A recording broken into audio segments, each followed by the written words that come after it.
Excuse me, Nafis? Anika? Yes. ও hi, nice to meet you. কোথাও বসে ডিনারটা করে মিটিংটা সেরে ফেলি। শিওর।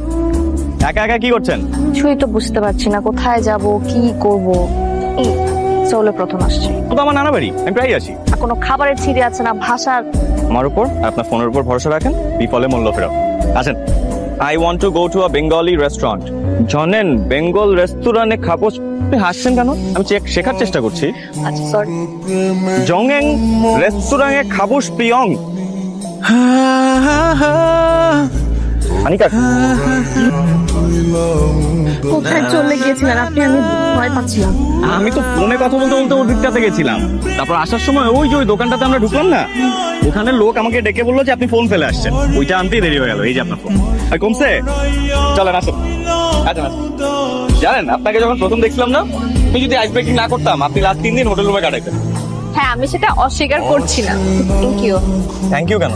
তুমি না থাকলে সোলে আমার সময়টা খুব বোরিং কাটতো। এই তো আমাদের দুজনের পথ দুদিকে। Okay bye. হ্যালো কি কবুল বলা হয়ে গেল? নাফিস? আমার ভিজিটিং কার্ড কি ফেলে দিছো নাকি? না, আমি দেখা করবা? কখন? এখন। পাগল হয়ে গেছো? বাসা ভর্তি গেস্ট, যে কোনো সময় আমাকে খুঁজতে আসবে। আমি ফোন দেওয়ার পরে সাথে সাথে নেমে গেলাম। আমি জানি তুমি যেতে পারবে না। থেকে একটা কথা বারবার মনে খচখচ করছিল, সেটা হচ্ছে আমি তোমাকে পছন্দ করি, ফ্রেন্ডের থেকে বেশি পছন্দ করি। ইউ নো হোয়াট, বিয়ে করছি।